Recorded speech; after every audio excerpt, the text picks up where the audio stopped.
এই ভিতরকার পদার্থগুলো বেরিয়ে আসে বাইরে। দুটো চক্র অঙ্ক এঁকেছি। এই ভিতরে দুটো চক্র এঁকেছি, একটা এটা, এই স্তর সান্ধ্য অবস্থায় রয়েছে। জিও এডু অনলাইন ক্লাস চ্যানেলে আমার সকল ছাত্রছাত্রীদের জানাই স্বাগত। তোমাদের পূর্বে আলোচনা করেছি পৃথিবীর অন্দরমহল নিয়ে বিভিন্ন বিষয়।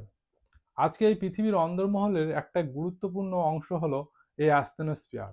এই অ্যাস্টেনোস্ফিয়ার নিয়ে বিভিন্ন সময় প্রশ্ন এসে থাকে এবং এটা খুবই গুরুত্বপূর্ণ তোমাদের জন্য, তাই ভিডিওটি শেষ পর্যন্ত দেখতে থাকবে।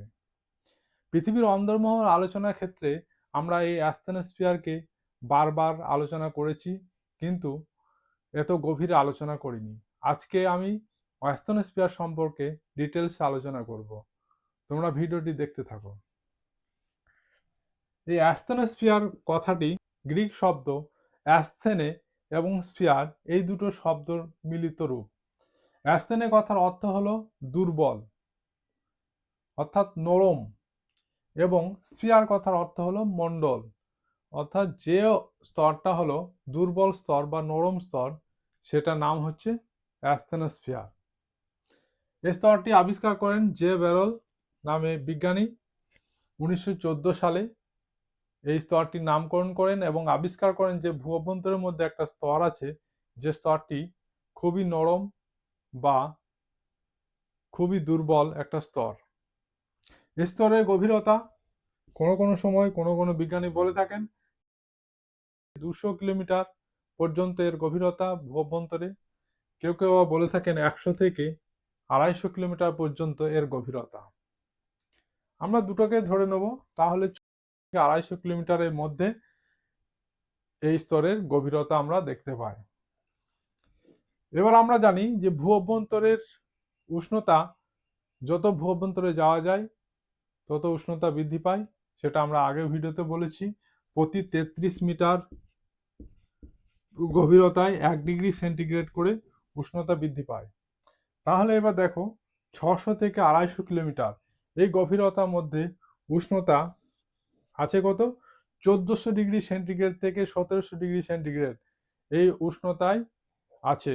আমরা জানি যে 100 ডিগ্রি সেন্টিগ্রেড উষ্ণতায় জল ফুটতে থাকে।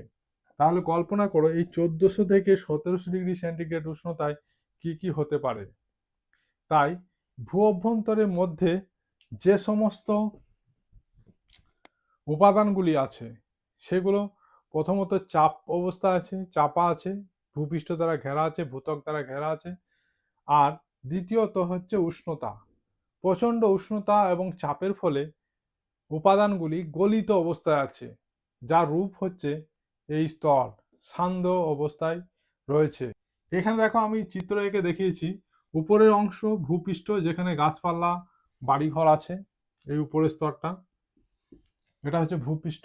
তারপরে ভূত্বক, এবং তার নিচে এই অংশটা ভূত্বক, এবং তার নিচের অংশটা হচ্ছে অ্যাস্টেনোস্ফিয়ার। প্রায় 60 কিলোমিটার থেকে 250 কিলোমিটার পর্যন্ত এই স্তরটার মধ্যে এত উষ্ণতা, 1400 ডিগ্রি থেকে 1700 ডিগ্রি টেম্পারেচার।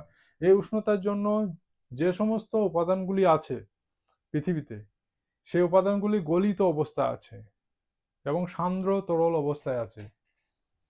এবার কি হচ্ছে, পৃথিবীর মধ্যে কোথাও দুর্বল অংশ অর্থাৎ ফাটল যদি থেকে থাকে, ফাটল পথে এই গলিত ম্যাগমাগুলো যেহেতু চাপ অবস্থায় আছে, সেই চাপটা সবসময় বেরোনোর চেষ্টা করবে। ফুটবলের মধ্যে বায়ু ভরা থাকে, ফুটবল যদি লিক হয়ে যায়, কোনো জায়গায় ফুটো হয়ে যায়, তাহলে সে হাওয়াটা বেরোনোর চেষ্টা করে, বেরিয়ে যায়। ঠিক একই রকম পৃথিবীর মধ্যে সমস্ত জিনিসগুলো চাপা অবস্থায় আছে, তার সঙ্গে উষ্ণতা আছে। কোনো একটা জায়গায় ফেটে গেলে, ভূপৃষ্ঠের মধ্যে দুর্বল অংশ ফাটল সৃষ্টি হলে এই ভিতরকার পদার্থগুলো বেরিয়ে আসে বাইরে। তাহলে এই বেরিয়ে যখন আসে, তখন এই ভিতরে অবস্থায় যেগুলো আছে সেগুলো ম্যাগমা, গলিত অবস্থায় আছে ম্যাগমা অবস্থায়।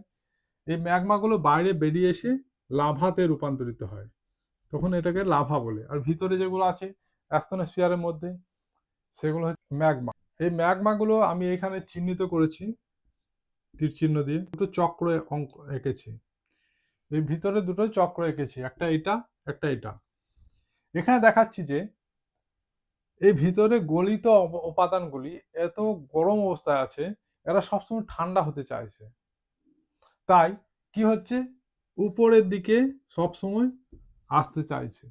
কেউ ফাটল পথে বেরিয়ে গিয়ে আগ্নেয়গিরি উৎপাদন করছে, আবার কোনো ক্ষেত্রে দেখা যাচ্ছে যে এগুলো উপরে আসছে এবং ঠান্ডা হচ্ছে এবং ভূমিরূপ তৈরি করছে এবং আবার নিচে চলে আসছে।